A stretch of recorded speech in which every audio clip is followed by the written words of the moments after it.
பரிசுத்த வேதாகமம் புதிய ஏற்பாடு மார்க்கு 12ஆம் அதிகாரம். பின்பு அவர் உவமைகளாய் அவர்களுக்கு சொல்லத் தொடங்கினதாவது: ஒரு மனுஷன் ஒரு திராட்சை தோட்டத்தை உண்டாக்கி அதை சுற்றிலும் வேலி அடைத்து ரச தொட்டியை உண்டு பண்ணி கோபுரத்தையும் கட்டி தோட்டக்காரருக்கு அதை குத்தகையாக விட்டு புறதேசத்துக்கு போயிருந்தான்.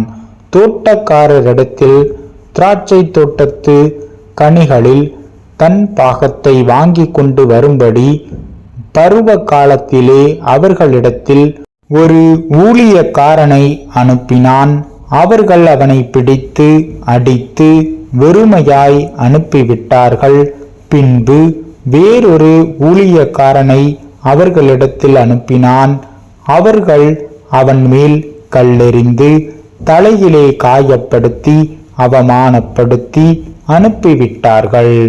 மறுபடியும் வேறொருவனை அனுப்பினான்.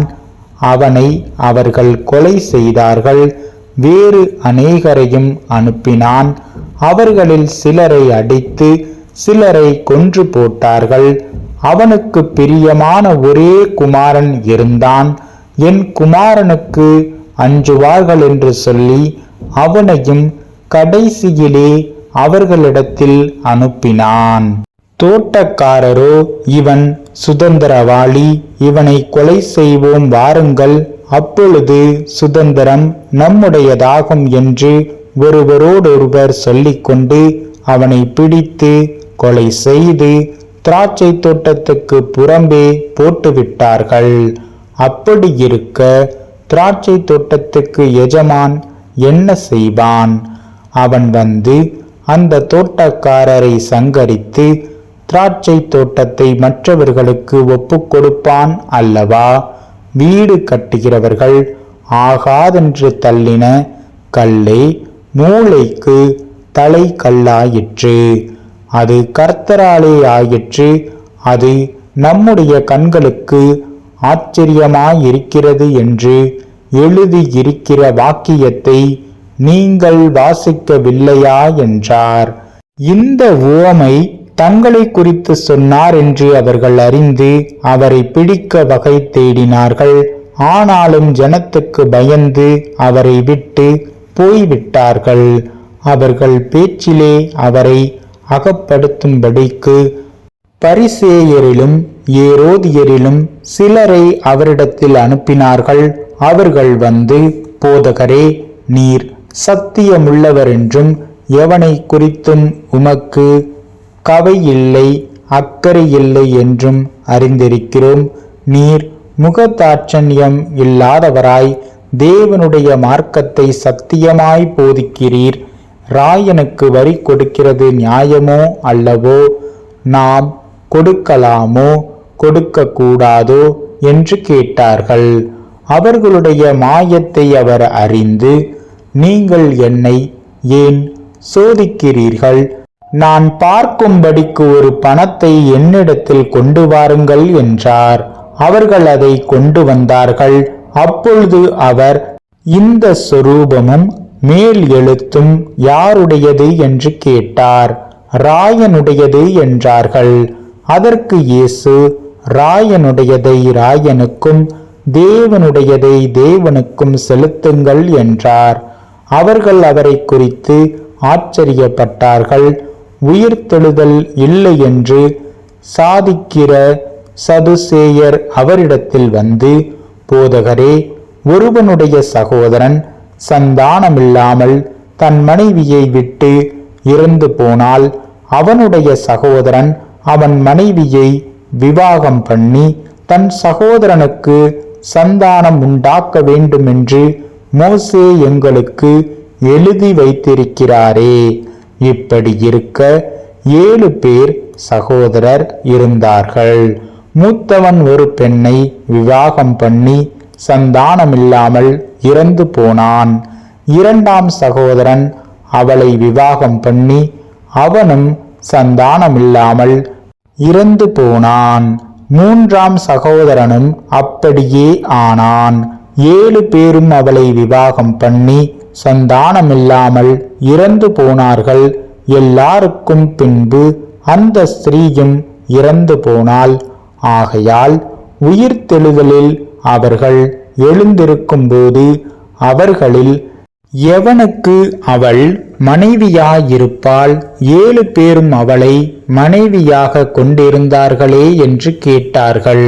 இயேசு அவர்களுக்கு பிரதியுத்தரமாக, நீங்கள் வேத வாக்கியங்களையும் தேவனுடைய வல்லமையையும் அறியாததினாலல்லவா தப்பான எண்ணம் கொள்ளுகிறீர்கள். மரித்தோர் உயிரோடு எழுந்திருக்கும் போது கொள்வனையும் கொடுப்பனையும் இல்லை. அவர்கள் பரலோகத்தில் இருக்கிற தேவதூதரை போலிருப்பார்கள்.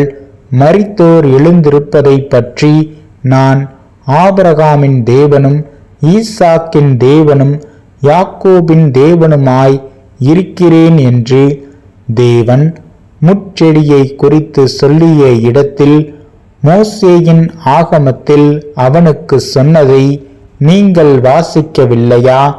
அவர் மரித்தோருக்கு தேவனாயிராமல் ஜீவனுள்ளோருக்கு தேவனாயிருக்கிறார்.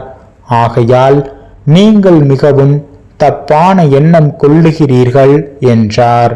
வேத பாரகரில் ஒருவன் அவர்கள் தர்க்கம் பண்ணுகிறதை கேட்டு அவர்களுக்கு நன்றாய் உத்தரவு சொன்னார் என்று அறிந்து அவரிடத்தில் வந்து, கற்பனைகளிலெல்லாம் பிரதான கற்பனை எதுவென்று கேட்டான்.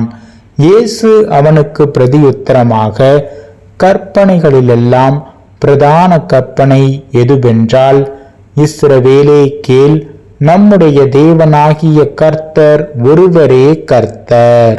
உன் தேவனாகிய கர்த்தரிடத்தில் உன் முழு இருதயத்தோடும் உன் முழு ஆத்துமாவோடும் உன் முழு மனதோடும் உன் முழு பலத்தோடும் அன்பு கூறுவாயாக என்பதே பிரதான கற்பனை. இதற்கு ஒப்பாயிருக்கிற 2ஆம் கற்பனை என்னவென்றால், உன்னிடத்தில் நீ அன்பு கூறுவது போல் பிறரிடத்திலும் அன்பு கூறுவாயாக என்பதே. இவைகளிலும் பெரிய கற்பனை வேறொன்றுமில்லை என்றார். அதற்கு வேத பாரகன், சரிதான் போதகரே, நீர் சொன்னது சத்தியம். ஒரே தேவன் உண்டு, அவரை தவிர வேறொரு தேவன் இல்லை. முழு இருதயத்தோடும் முழு மனதோடும் முழு ஆத்துமாவோடும் முழு பலத்தோடும் அவரிடத்தில் அன்பு கூறுகிறதும், தன்னிடத்தில் அன்பு கூறுவது போல் பிறனிடத்தில் அன்பு கூறுகிறதுமே சர்வாங்க தகனம் முதலிய பலிகளை பார்க்கிலும் முக்கியமாயிருக்கிறது என்றான். அவன் விவேகமாய் உத்தரவு சொன்னதை இயேசு கண்டு, நீ தேவனுடைய ராஜ்யத்துக்கு தூரமானவன் அல்ல என்றார். அதன் பின்பு ஒருவனும் அவரிடத்தில் யாதொரு கேள்வியும் கேட்க துணியவில்லை. இயேசு தேவ ஆலயத்திலே உபதேசம் பண்ணுகையில் அவர் கிறிஸ்து தாவீதின் குமாரன் என்று வேத பாரகர் எப்படி சொல்லுகிறார்கள்?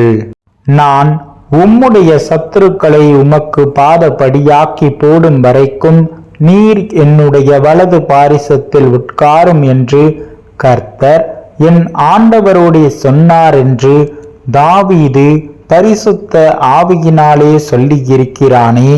தாவீது தானே அவரை ஆண்டவர் என்று சொல்லியிருக்க, அவனுக்கு அவர் குமாரனாயிருப்பது எப்படி என்றார். அநேக ஜனங்கள் அவருடைய உபதேசத்தை விருப்பத்தோடே கேட்டார்கள்.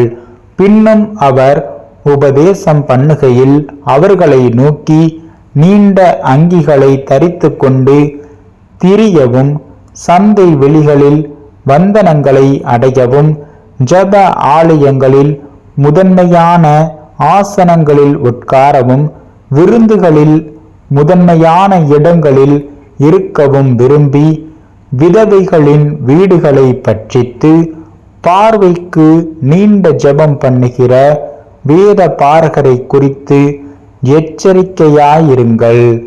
அவர்கள் அதிக ஆக்கினையை அடைவார்கள் என்றார். இயேசு காணிக்கை பெட்டிக்கு எதிராக உட்கார்ந்து ஜனங்கள் காணிக்கை பெட்டியில் பணம் போடுகிறதை பார்த்து கொண்டு இருந்தார். ஐஸ்வர்யவான்கள் அநேகர் அதிகமாய் போட்டார்கள். ஏழையான ஒரு விதவையும் வந்து ஒரு துட்டுக்கு சரியான 2 காசை போட்டாள். அப்பொழுது அவர் தம்முடைய சீஷரை அழைத்து, காணிக்கை பெட்டியில் பணம் போட்ட மற்ற எல்லாரையும் பார்க்கிலும் இந்த ஏழை விதவை அதிகமாய் போட்டாள் என்று மெய்யாகவே உங்களுக்கு சொல்லுகிறேன். அவர்கள் எல்லாரும் தங்கள் பரிபூரணத்திலிருந்து எடுத்து போட்டார்கள். இவளோ தன் வறுமையிலிருந்து தன் ஜீவனுக்கு உண்டாயிருந்ததையெல்லாம் போட்டுவிட்டாள் என்றார்.